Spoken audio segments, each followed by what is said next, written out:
Como Oi, vai, gente. Ricardo? Tudo bem? Tudo, Mariano. Muito bom estar com vocês. Muito bom. Muito obrigado pela honra de participar aqui. A gente está tentando levar bastante informação diferente para o mercado brasileiro de varejo, de como eles podem reagir, e você engrandece muito o nosso evento. Obrigado. Lara. Bom, é Ricardo e Mariano. Desculpa, Ricardo. Não, eu ia só falar que vocês não estão tentando, não, Mariano. Eu já estou acompanhando o evento ao longo do dia. Vocês estão fazendo isso. Já fizeram e para mim é uma honra poder participar e colaborar para isso. Obrigado. Show. Ótimo, ótimo então, galera. Para a gente começar esquentando um pouco o nosso bate-papo, eu gostaria de entender um pouco da percepção de vocês, de como que vocês imaginam que a sociedade e as empresas vão existir após essa crise, né? O que de fato é uma mudança de crise e o que é uma transformação real? Bom, você quer começar, Mariano? Começa por aqui. Posso falar? Basicamente, eu acho que a dependência de China vai mudar. A gente vai falar isso aí durante o nosso bate-papo. Eu acho que há muitas transformações da maneira de gerir equipe foram feitas de uma forma muito abrupta por conta da crise, mas os empresários já perceberam que elas são produtivas. Exemplo, workspace remoto. Eu acho que isso vai mudar muito a relação.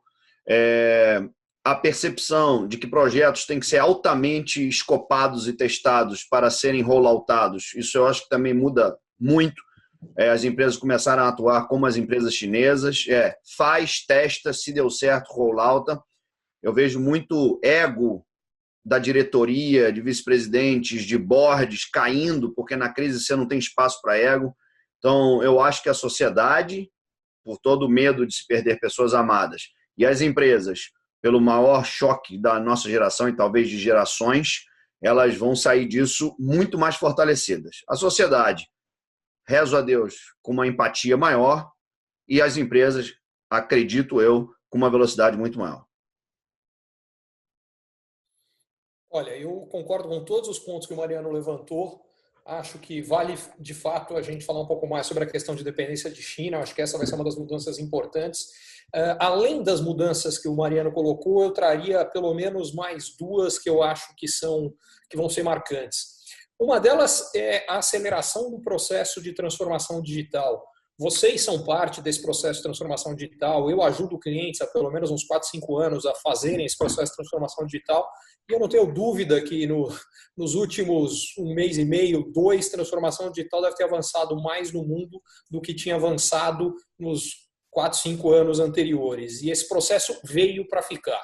Então, acho que esse é um ponto importante. O outro que eu acho que é relevante é que eu vejo uma mudança na relação das pessoas, das sociedades e mesmo dentro das empresas com a figura de autoridade. O Mariano chamou a atenção de um ponto importante, que nesse momento não dá mais para viver naquela cultura de silos, de egos e de donos da verdade.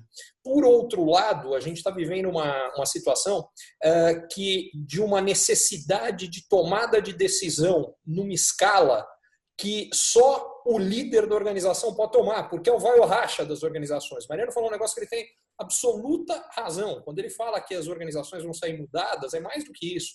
As organizações que não saírem mudadas vão ficar no meio do caminho. É por isso que elas vão ter que mudar, é por isso que a grande maioria vai mudar e aquelas que não forem capazes simplesmente vão deixar de existir. Isso vale para empresas, isso vale para profissionais. O que eu acho que a gente precisa entender é que isso aqui é uma das raras situações que a gente vai viver na nossa vida, que é antes e depois. O que vem depois não é uma versão remendada do que existia antes, é algo novo, diferente. E a gente precisa se preparar e construir esse algo diferente. E uma das coisas que eu acho que fica muito claras é líderes com capacidade de tomada de decisão e capacidade de trazer as pessoas, deixar claro por que, num momento difícil, conturbado, decisões muitas vezes que não são simpáticas, que são impopulares, mas por que elas são necessárias, esses caras vão, eles saírem fortalecidos e, principalmente, vão fortalecer as organizações onde eles trabalham. Com certeza.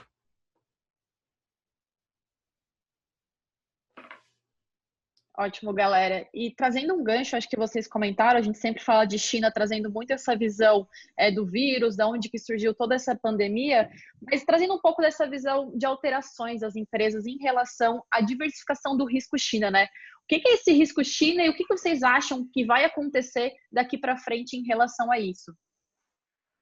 Lara, a China ela vem tomando a manufatura mundial a reboque. Encharcando de dinheiro líquido, capacidade produtiva, capacidade logística. Até então, ela vinha se colocando como uma unanimidade, como uma coisa única. Se você quisesse fazer alta produção, você tinha que ter uma planta na China. Só que o mundo provou que esse mundo VUCA que a gente vive, cheio de incertezas, cheio de volatilidade, ele só vai aumentar. A globalização ela trouxe valores incríveis, mas ela trouxe riscos incríveis.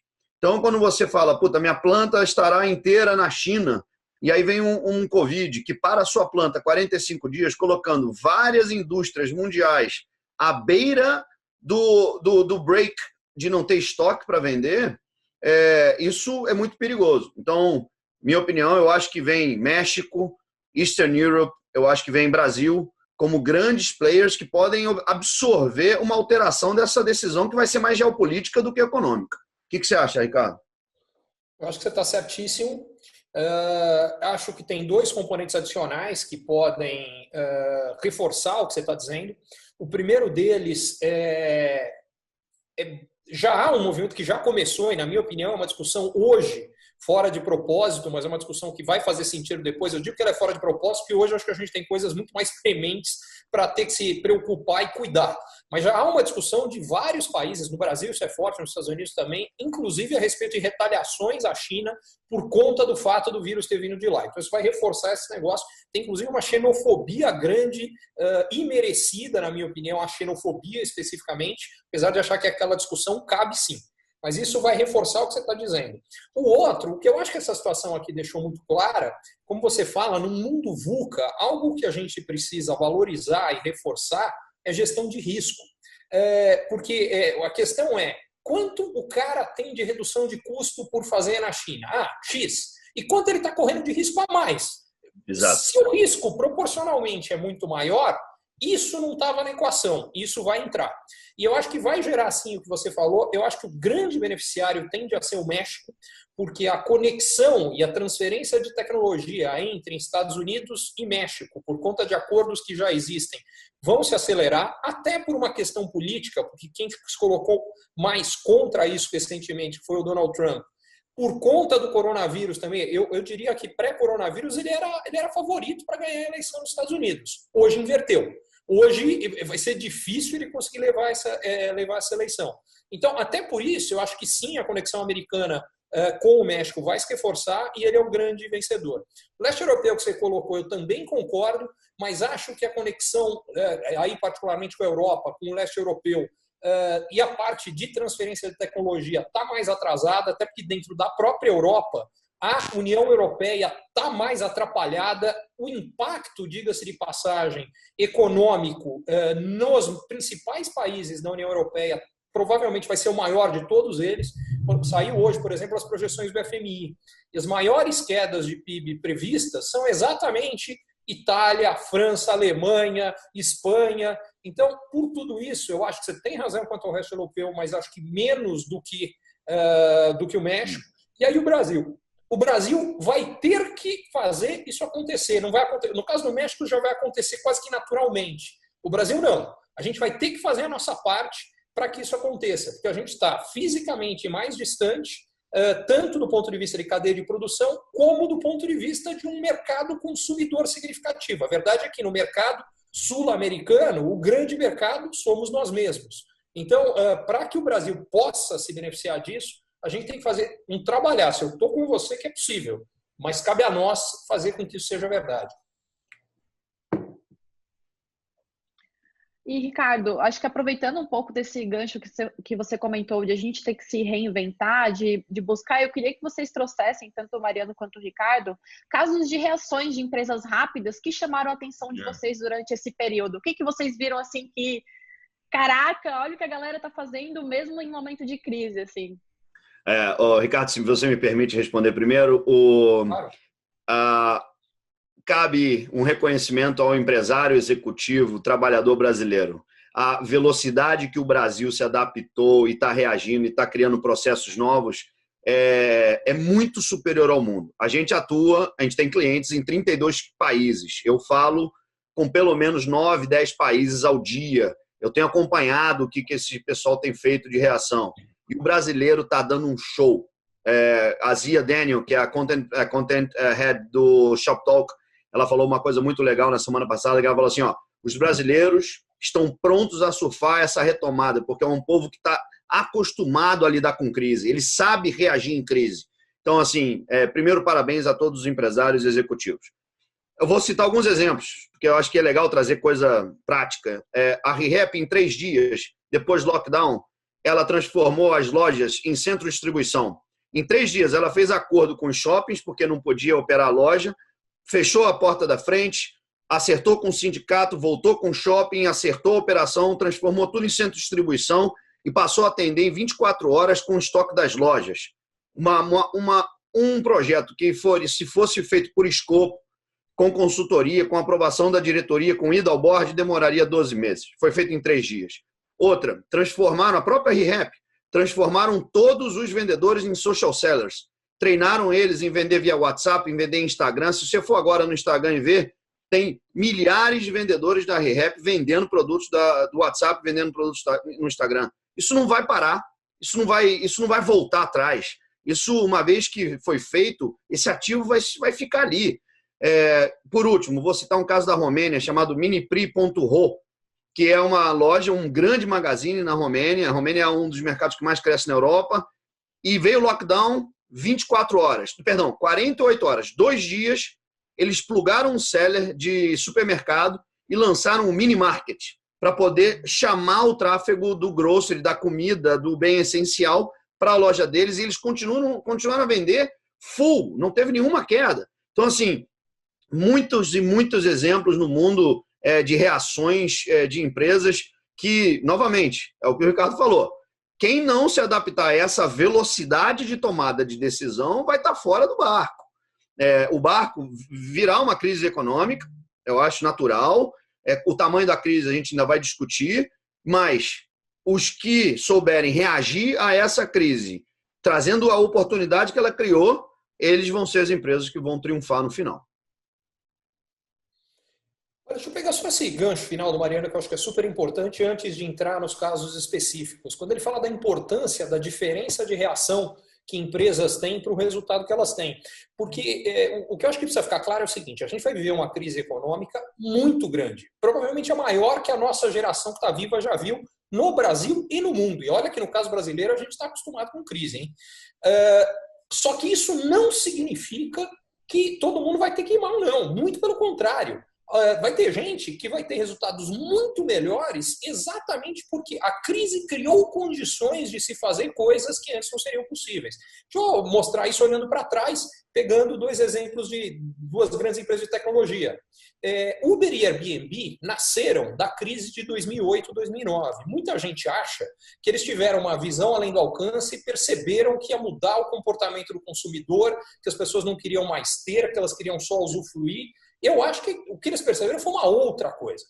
Com a crise de 2008, 2009, que naquele momento, diga-se de passagem, foi a pior crise econômica que Estados Unidos e Europa viveram desde a Grande Depressão na década de 30, o que aconteceu? O desemprego foi lá em cima. A gente não lembra mais aqui no Brasil, mas em janeiro de 2009, entre os jovens de 18 a 25 anos, em Espanha e Grécia, que foram os 2 países onde a coisa foi mais séria, de cada 100, 85 não tinham emprego, só 15 tinham. E o que isso significa? Além de eles não terem emprego, eles não tinham perspectiva de ter emprego em breve.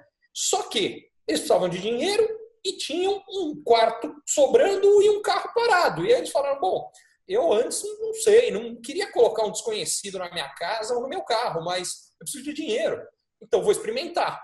E aí, 10 anos depois, são os gigantes que se tornaram porque souberam usar a situação para fazer isso. E eu acho que isso é importante, porque eu acho que essa é a mentalidade que todos nós, que cada um de nós tem que ter em relação ao próprio negócio daqui para frente. Quer dizer, o que isso aqui criou de mudanças que, de repente, pode criar oportunidades que não existiam antes.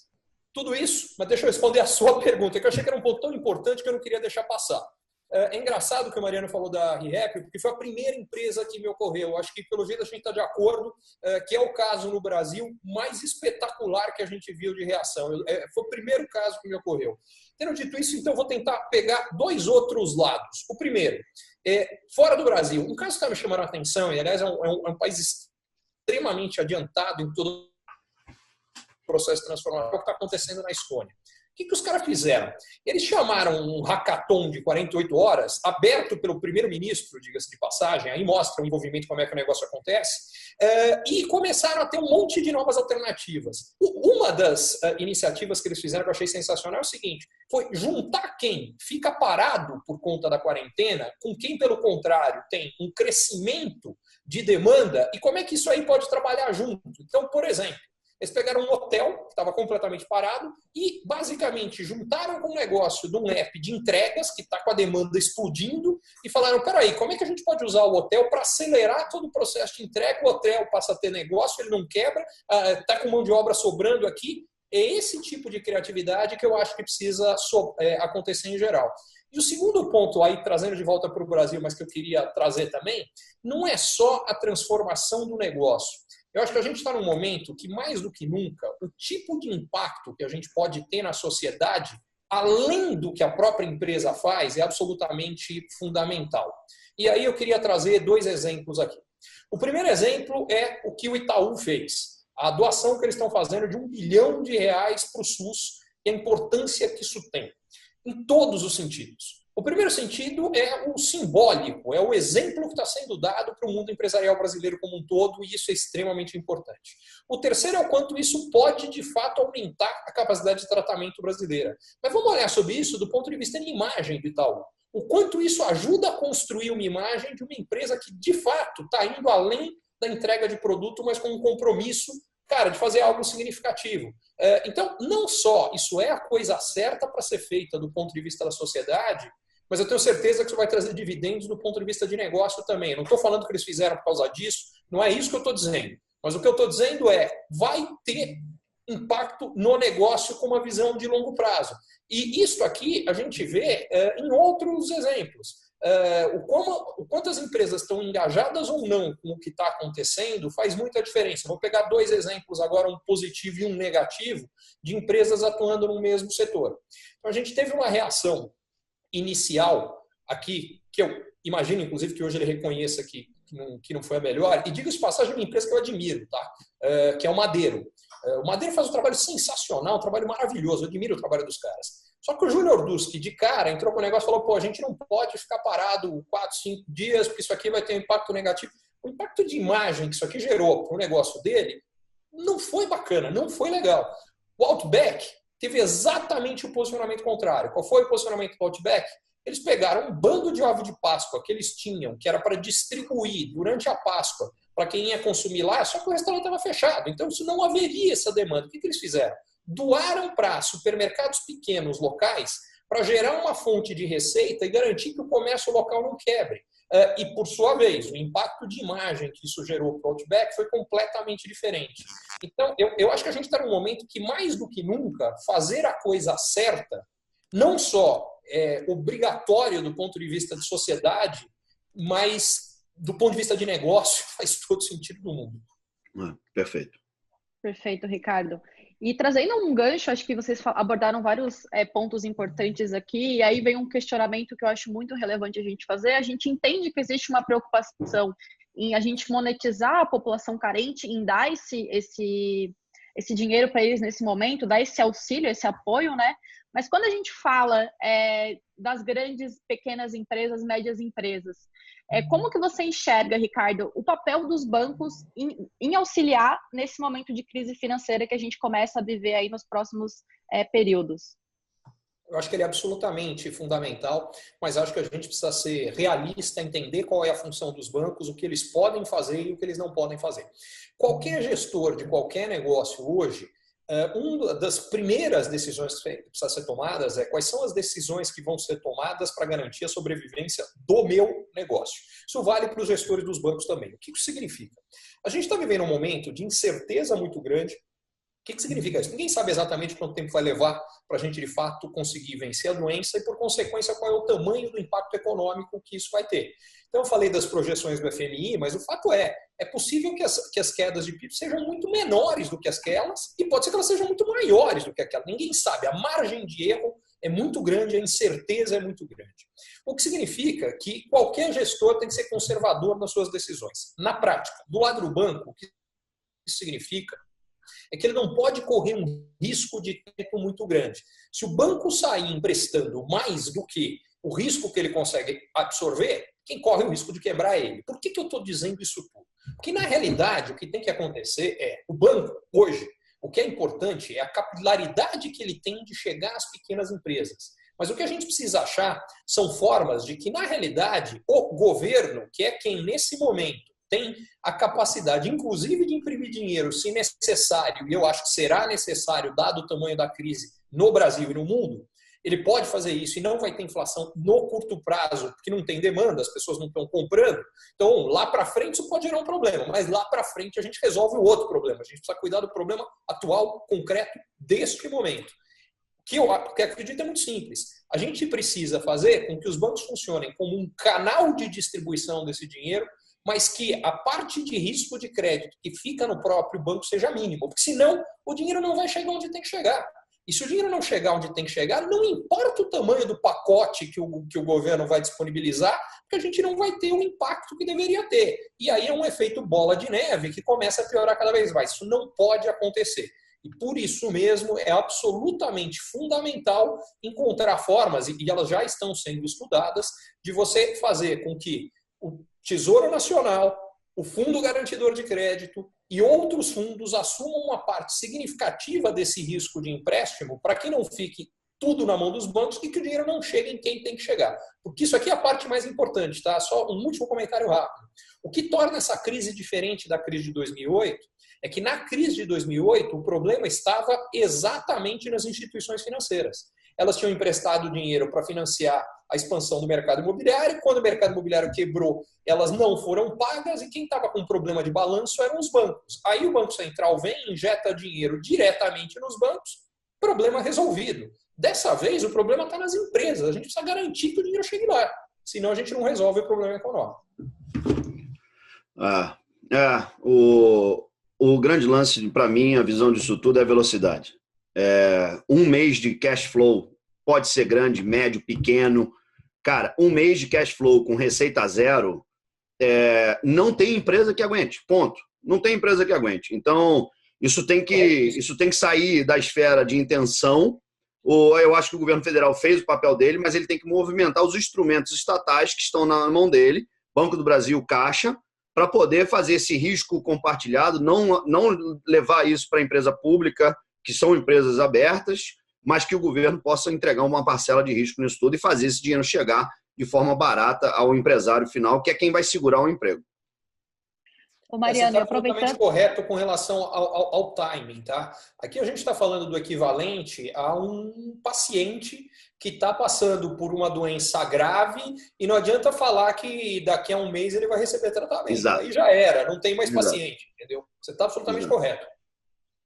Ô Mariano, e aproveitando um gancho aqui que vocês comentaram muito de governos, a gente não conseguiu ver ainda os grandes blocos econômicos, aí a gente fala de Mercosul, União Europeia, nenhuma resposta contundente do grupo, né? A gente está vendo todo mundo se fechando e uma onda de localização. O que vocês enxergam disso? Como que vocês veem esse movimento de desunião? Lara, belíssima pergunta. Eu sou da União, eu sou contra Brexit. Eu acho que a sociedade vai no caminho de uma globalização muito melhor do que de uma localização, mas foi um apagão que ocorreu. Nenhum órgão da União Europeia pisou à frente e falou, olha, eu vou resolver em bloco. O Mercosul, ninguém passou perto. Nenhuma organização cross países funcionou bem. Então, assim, o que eu vejo que não tem como fugir e não está na nossa esfera de poder decidir é que o mercado vai caminhar para uns 2, 4, 5, 10 anos aí de muita reflexão sobre as aberturas alfandegárias, sobre as aberturas de países e, minha opinião de leigo, o Ricardo tem muito mais amparo e fundamento para falar sobre isso, mas minha opinião é que se colocou em risco pela inatividade, pela inércia desses blocos, se colocou em risco o próprio bloco, principalmente a União Europeia. Ela simplesmente se isentou de participar dessa crise. Olha, Mariano, eu concordo, acho que com todos os pontos. O que eu reforçaria, eu também, apesar dos custos, apesar das dificuldades, sou completamente pró-globalização, mas o que a gente precisa reconhecer é que o processo de isolamento social já estava acontecendo muito antes dessas quarentenas de agora. Vamos ser específicos, você citou o Brexit. O Brexit nada mais era que um processo de isolamento. Exato. A guerra comercial Estados Unidos e China, exatamente a mesma coisa. O que está acontecendo dentro dos países, diga-se de passagem, já é a mesma coisa. A gente passou a ter discussões polarizadas de grupos que são incapazes de ouvir o outro lado. A gente passou a ter discussões, tudo virou política. Você está falando de assunto que não tem nada a ver política, a reação do cara é ler aquilo como um comentário político. E assim, tem um cara vendo desse lado da mão, tem outro vendo desse outro. Não tem certo ou errado aqui. Eles estão vendo dois lados numa mesma questão. Só que nenhum dos dois é capaz de ouvir o outro. Isso aqui é algo grave e que, pelo menos a sinalização que a gente viu até agora, eu espero que ainda... O Mariano falou disso ali no começo, de uma humanidade mais unida, mais cooperação, que é exatamente o que eu espero, mas não é o que a gente viu até agora. É um salve-se quem puder desgraçado. Quer dizer, a resposta disso aqui é a Índia proibindo a exportação de princípios ativos e moléculas que são fundamentais para medicamentos contra o Covid e outras coisas, incluindo a própria cloroquina, que deu toda essa discussão. É os Estados Unidos pegando o ventilador que passa por lá e não deixando chegar na Europa, e por aí vai. Então, virou um negócio do... E diga-se passagem, dentro do Brasil é a mesma coisa, né? Então você tem no Brasil um prefeito que entra com um negócio na justiça para... Aconteceu aqui em Mogi, o cara entrou para pegar as máscaras produzidas pela 3M, só que aí o que acontece? Ele pegou e falou, não sei, vai que vai faltar no futuro, eu vou pegar muito mais. Só que aí a cidadezinha do lado fica sem máscara e a cidadezinha do lado tem um monte de contaminação, vai contaminar os caras lá. Enfim, então o que eu acho é que a gente está vivendo um momento no qual coordenação, união, o senso de que o inimigo é comum, entendeu? O inimigo não é o cara que discute, que tem uma visão política diferente, é o vírus. E eu acho que isso não aconteceu dentro dos países, menos ainda do ponto de vista de organizações multilaterais, e estou com o Mariano. Isso vai colocar essas próprias organizações ainda mais em risco, particularmente a União Europeia, porque vamos olhar para a União Europeia. Além do Brexit, já havia uma discussão na Itália sobre uma eventual saída, pelo menos tem um grupo político forte já antes disso aqui, que defende a saída da Itália da União Europeia.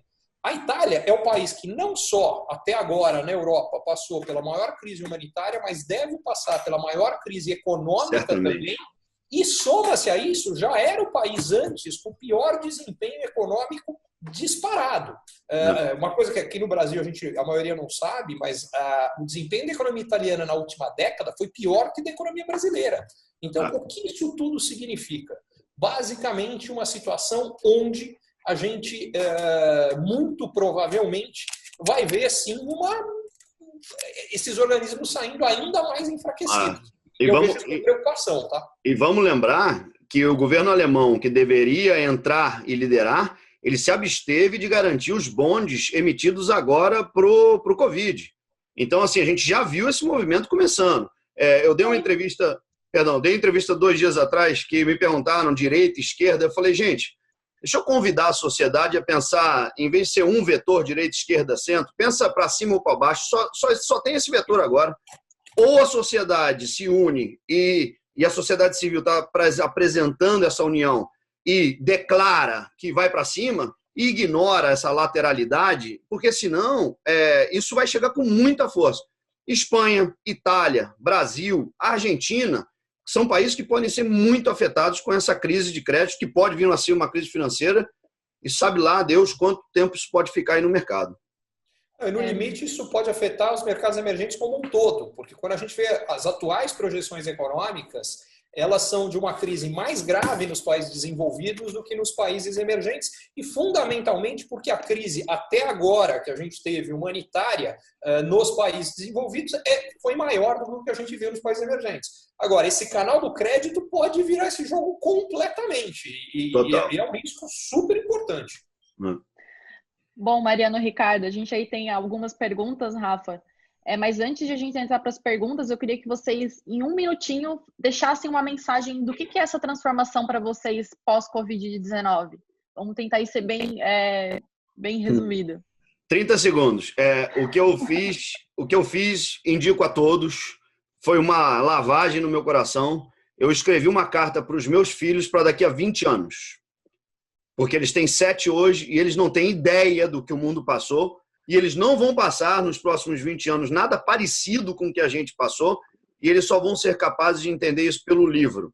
E eu, como ser humano, não conseguirei em 20 anos declarar a eles as agonias de ser um pai de um filho doente durante essa crise. Então eu fiz e escrevi uma carta, sugiro e convido a todos a fazer o mesmo. Declarem o que a gente está passando para daqui a 20 anos a gente ter um retrato realmente real do que foi e fazer com que a gente possa aprender com isso. Lara, eu não consegui ouvir a tua pergunta, mas já adorei a resposta do Mariano sem nem saber qual é a pergunta. Ela perguntou qual uma mensagem final do que a gente está aprendendo com essa crise.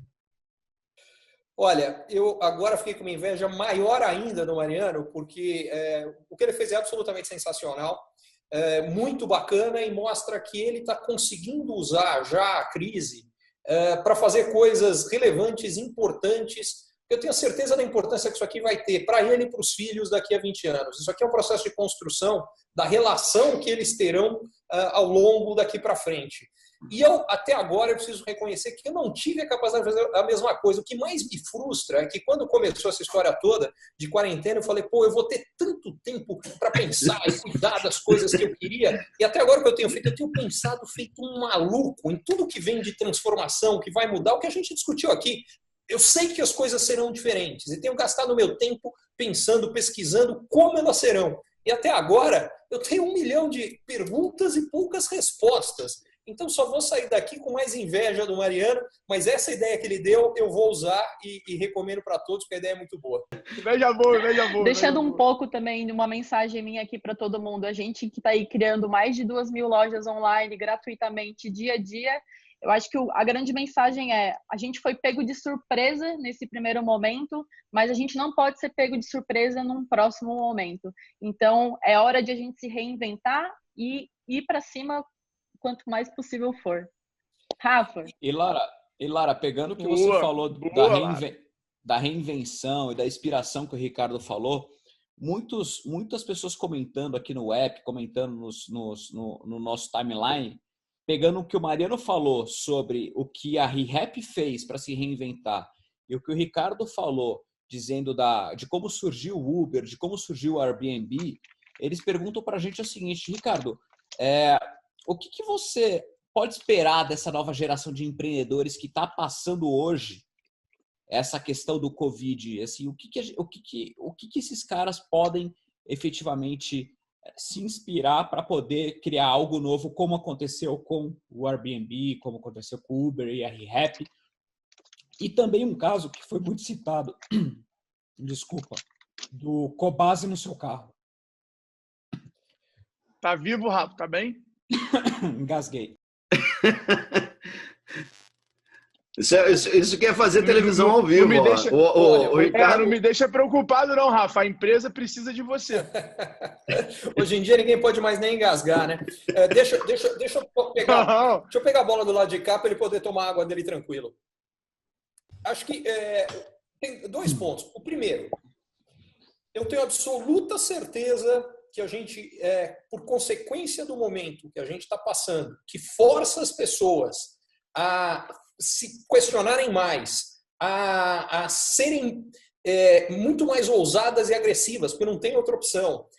A gente vai ter ainda uma aceleração maior da inovação que já vinha acontecendo por várias razões, entre outras coisas, os fatores necessários para a gente gerar inovação, na minha cabeça, são os seguintes. O primeiro é capital, que nos últimos anos havia muito capital disposto a financiar a inovação. Nesse momento, agora, o capital dá uma secada temporária, o que faz com que só quem de fato é bom, quem tem capacidade de sobreviver num ambiente extremamente hostil, é o cara que vai passar. Esses, por sua vez, no segundo momento, vão conseguir muito mais acesso a capital, porque eles foram provados pelo momento mais difícil possível. E vão ter acesso a capital, modelo de negócio que funciona. A gente está passando por um processo de revolução tecnológica que essa crise, em alguns sentidos, acelera, outros desacelera, mas eu acho que ela mais acelera do que desacelera, principalmente transformação digital acelera brutalmente. Para dar um exemplo que desacelera, o 5G, por exemplo, dá uma atrasada, porque todo o processo de implementação de todos os componentes, de tudo que tem, acabou sendo impactado pela quebra de cadeia de produção que está acontecendo aqui. Particularmente, a gente falava do impacto de China, né? A China é mais impactada, enfim. Mas a soma disso tudo ainda é positiva do ponto de vista de aceleração. E o último, que é nada melhor para criar alternativas melhores do que dificuldade. Deixa eu dar um exemplo básico de algo que para a gente hoje é muito comum, mas que nasceu da maior crise econômica, se chama supermercado. Supermercado foi criado em Chicago como consequência do que foi a Grande Depressão em 1929. O que aconteceu naquele momento? As pessoas estavam sem dinheiro para comprar. Sem dinheiro para comprar, elas precisavam de produtos mais baratos. Mas para alguém poder vender mais barato, só tem um jeito, ele tem que comprar mais barato. Para comprar mais barato, ele tem que comprar em escala.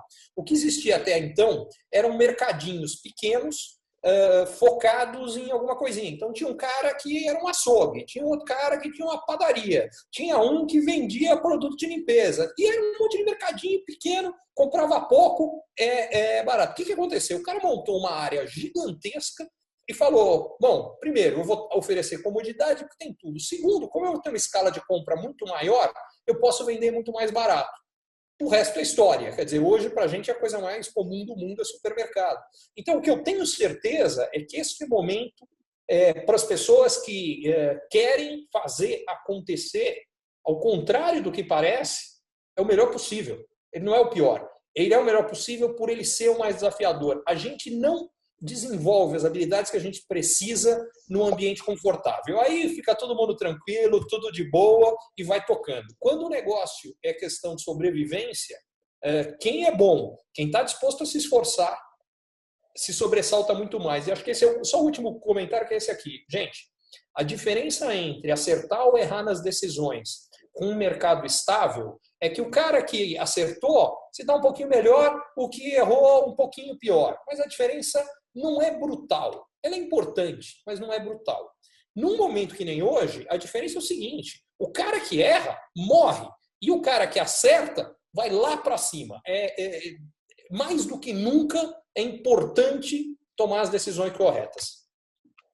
Perfeito. Bom, Mariano, Lara, eu quero fazer alguns comentários aqui que eu acho que podem ajudar muito o pessoal que está ouvindo a gente. Tanto conteúdo, né, que a gente às vezes está... Mas eu fiz questão de sintetizar e, como o Ricardo falou, né, parece que a gente está muito alinhado, né? Porque, cara, eu venho falando isso nas lives durante uma semana, 2 semanas. Eu me lembro como se fosse... Quando a quarentena começou, eu falei com o Mariano assim, falei, Mariano, parece que o negócio foi feito para mim, porque eu estava precisando se reinventar. E, na verdade, a gente... O áudio está bom aí para vocês? Tá ok. Tá. Então, eu anotei aqui algumas mensagens que eu queria passar para todo mundo que está assistindo a gente, que eu acho que vai contextualizar isso que a gente falou. Primeiro, não tomar decisões difíceis vai custar muito mais caro depois que isso passar. E segundo, se adaptar não é mais uma questão de característica ou opção, é uma questão de sobrevivência. Então, aceite que dói menos. Eu acho que a grande provocação, e aí pegando o que o Mariano falou da carta, eu estou escrevendo um diário da quarentena, que eu espero poder publicar no meu próximo livro, parte desse diário, mas quanto a quarentena vai fazer diferença para você e para o seu negócio. Né? De repente o mundo parou, você não vive mais os problemas de ninguém, você está vivendo o seu próprio mundo que você criou, ou seja, como você fez a sua casa, onde você mora, as pessoas que você escolheu ser suas amigas, que você resolveu se relacionar e você vive os seus problemas 24 horas por dia. E aí vem, né? Quando você vai querer tirar a sua próxima quarentena para poder sair melhor dela? Então, eu acho que esses são alguns desafios que eu venho anotando aí e venho pensando na minha quarentena. E para encerrar e trazer isso para o varejo, a minha síntese é: O varejo é entender e se adaptar ao comportamento de consumo, e a gente tem que aceitar que a partir de hoje, já na quarentena, ele mudou completamente a maneira da gente consumir, a forma que a gente consome, os canais, enfim. Essa é um pouco da minha visão aí como empreendedor também de tudo que está acontecendo. Vamos embora. Beleza. Obrigado, Ricardo, de coração. Você é um dos grandes nomes que vem utilizando a tua voz aí para trazer uma informação muito consistente, concisa. Obrigado de coração por ter participado e parabéns ao pessoal do Vetex Day Connect por ter feito esse incrível evento. Vamos aí que temos mais evento pela frente.